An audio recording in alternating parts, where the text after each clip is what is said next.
Chapter 6, 7, and 8. Chapter 6, The Big Idea. 3 things happened later that same afternoon. Nick and Janet Fisk had missed the bus because of a school newspaper meeting, so they walked home together. They were seeing who could walk along the curb without falling. It took a lot of concentration, and when Janet stepped off into the street, Nick said, "That's 3 points for me." But Janet said, "I didn't fall. I saw something. Look."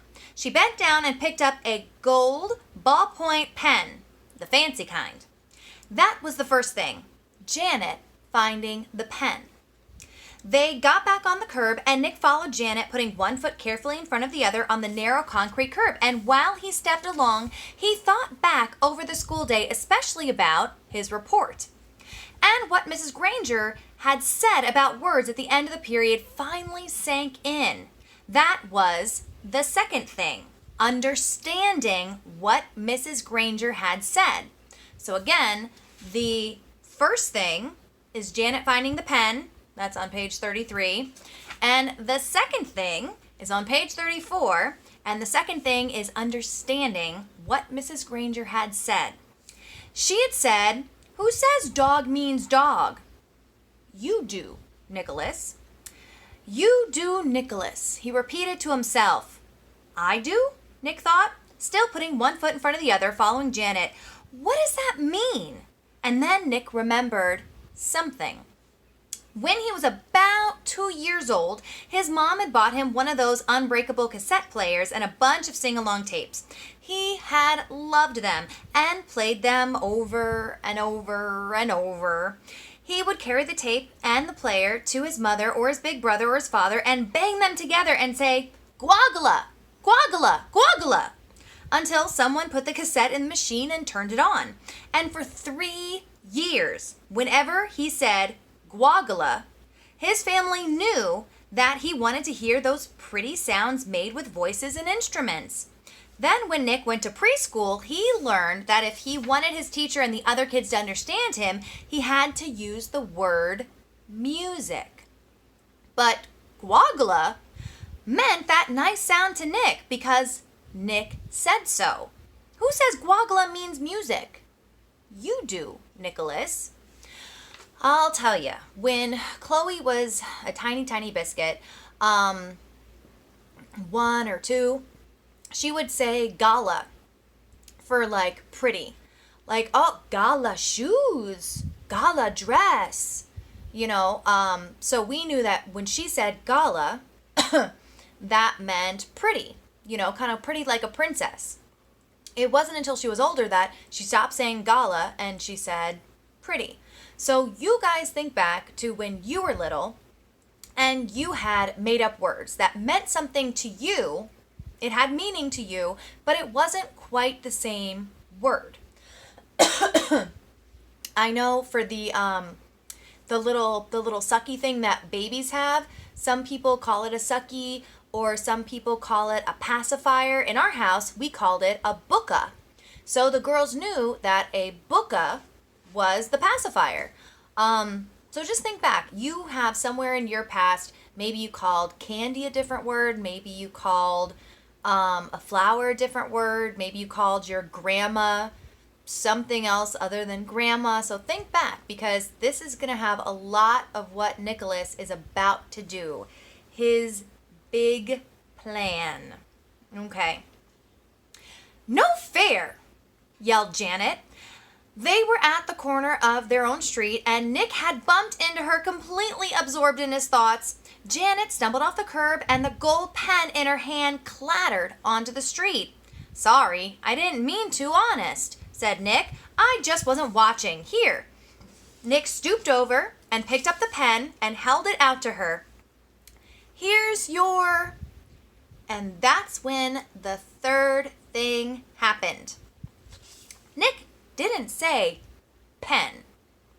Instead, he said, "Here's your Frindle."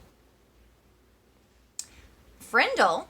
Janet took her pen and looked at him like he was nuts. She wrinkled her nose and said, "What's a Frindle?" Nick grinned and said, "You'll find out. See you later." It was there at the corner of Spring Street and South Grand Avenue, 1 block from home on a September afternoon.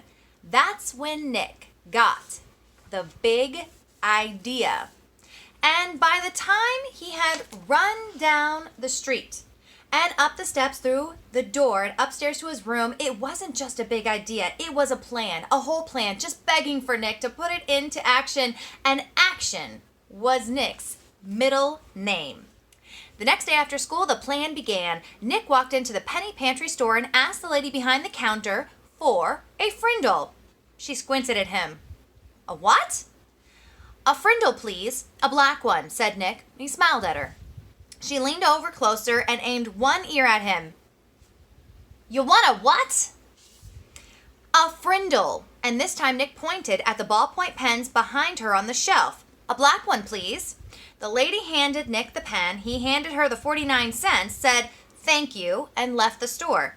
6 days later, Janet stood at the counter of the penny pantry. Same store, same lady. John had come in the day before, and Pete the day before that, and Chris the day before that, and Dave the day before that. Janet was the 5th kid that Nick had sent there to ask that woman for a Frindle.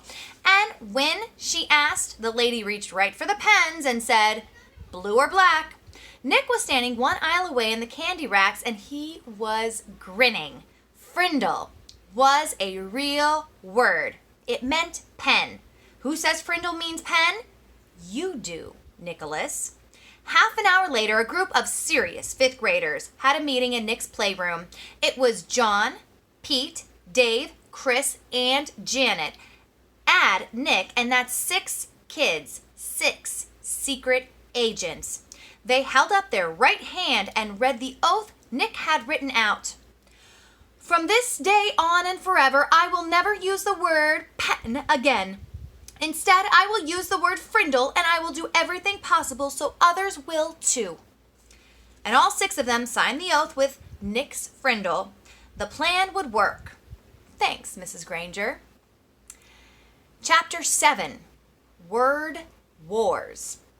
School was the perfect place to launch a new word, and since this was a major historical event, Nick wanted it to begin in exactly the right class. 7th period, Language Arts. Nick raised his hand first thing after the bell rang and said, Mrs. Granger, I forgot my Frindle. Sitting 3 rows away, John blurted out, I have an extra one you can borrow, Nick. Then John made a big show of looking for something in his backpack. I think I have an extra Frindle. I told my mom to get me 3 or 4. I'm sure I had an extra Frindle in here yesterday, but I must have taken it. Yeah, here it is. And then John made a big show of throwing it over to Nick, and Nick missed it on purpose. Then he made a big show of finding it. Mrs. Granger and every kid in the class got the message loud and clear. That black plastic thing that Nick borrowed from John had a funny name, a different name, a new name, Frindle. There was a lot of giggling, but Mrs. Granger turned up the power in her eyes and swept the room into silence. And the rest of the class went by according to plan. Her plan.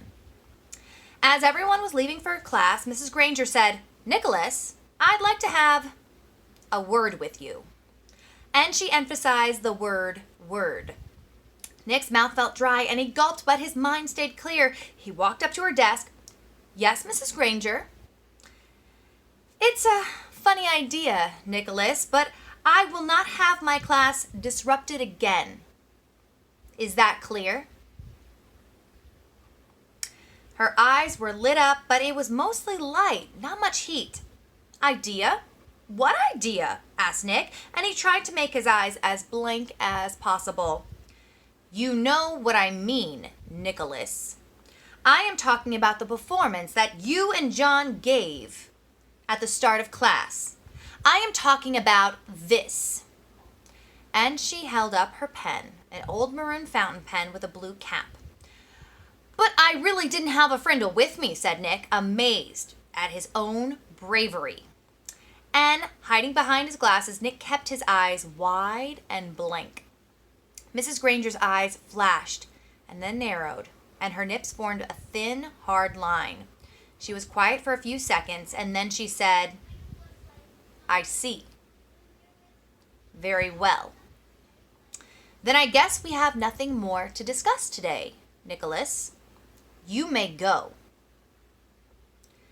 "Thanks, Mrs. Granger," said Nick, and he grabbed his backpack and headed for the door, and when he was just stepping into the hallway, he said, "And I promise I won't ever forget my Frindle again. Bye."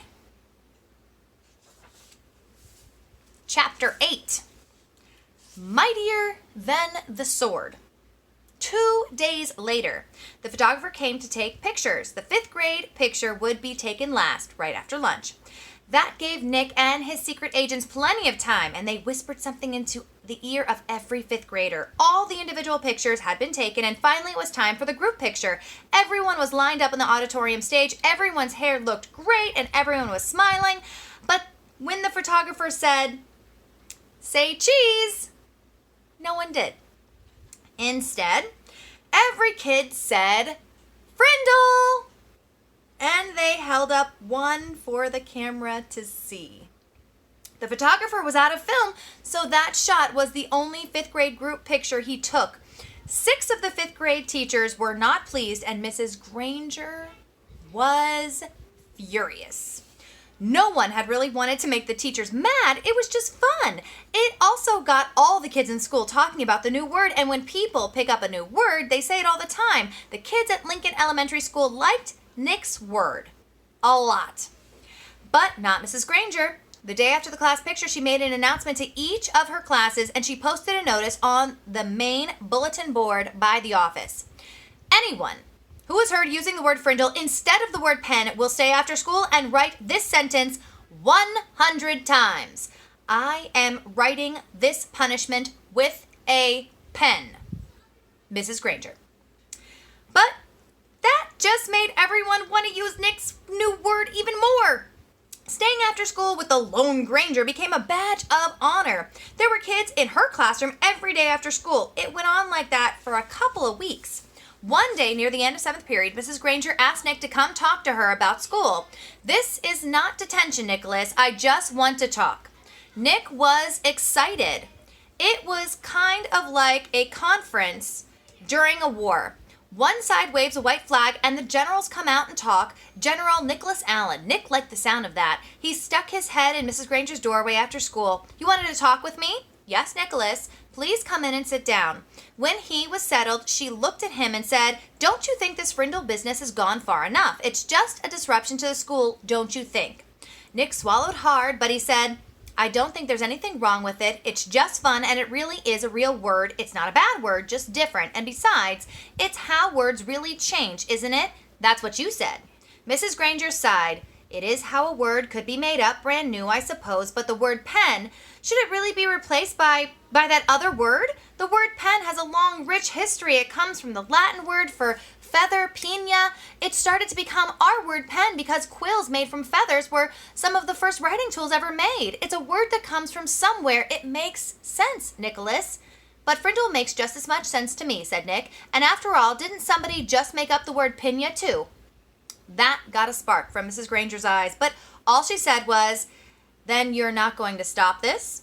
And Nick looked right in her eyes and said, "Well, a bunch of my friends and I took an oath about using the word, and we have to keep our promise. And besides, I don't think there's anything wrong with it. I like my word."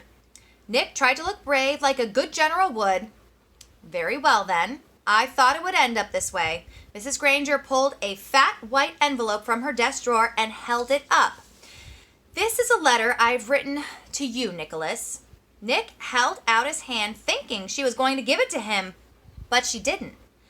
"I am not going to send it to you until all this is over. I want you to sign your name and put today's date across the back of the envelope. When you read it, whenever that may be, you will know it is the same letter and that I have not made any changes to it."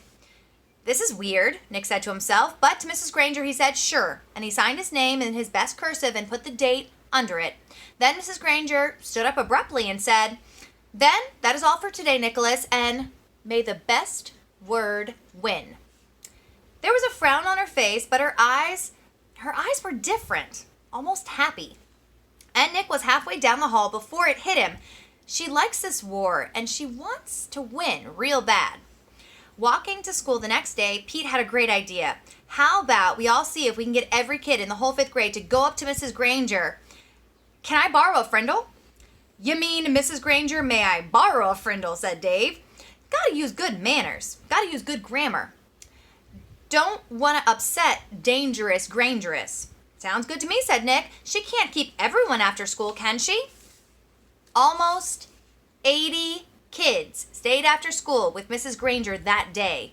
They filled her room and spilled out into the hallway. The principal had to stay late to help, and they had to arrange 2 special late buses to get all the kids home. And the next day, all the 5th graders did it again, and so did a lot of other students, over 200 kids.